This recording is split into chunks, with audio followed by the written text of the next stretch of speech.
Former Boston College student Inyoung You pleaded not guilty on Friday to charges of involuntary manslaughter stemming from what prosecutors said was her role in encouraging her boyfriend to commit suicide. 21-year-old You, a South Korean-born U.S. citizen, was charged last month over the May 20th suicide of her college boyfriend Alexander Urtula, who leaped to his death from a parking garage hours before his graduation. In early December, Suffolk County Assistant District Attorney Caitlin Grasso said between March and May of this year, the two exchanged over 75,000 text messages, including messages from You telling Urtula to go kill himself and to go die. These text messages demonstrate the power dynamic of the relationship. Both the defendant and Mr. Urtula discussed how the defendant owned Urtula, how he was her slave, and how Mr. Urtula ceded his autonomy to the defendant as a condition of the relationship.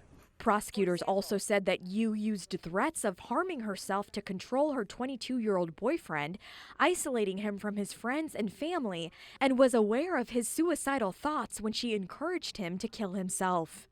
Within the text messages themselves, the defendant was the one constantly driving the talk of suicide, both her desire to harm herself and for Mr. Urtula to kill himself. Prosecutors say Urtula spent the night with You in her dorm room the day before his death.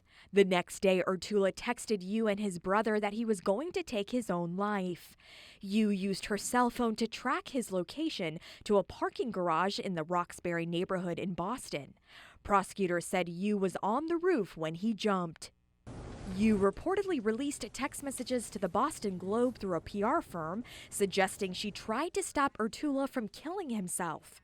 After her arraignment, You's attorney Stephen Kim said she did nothing wrong at a news conference outside the courthouse. When the facts come out, it will be clear that these two young individuals were very needy emotionally and were involved in a relationship that became a toxic blend of fear, anger, need, and love.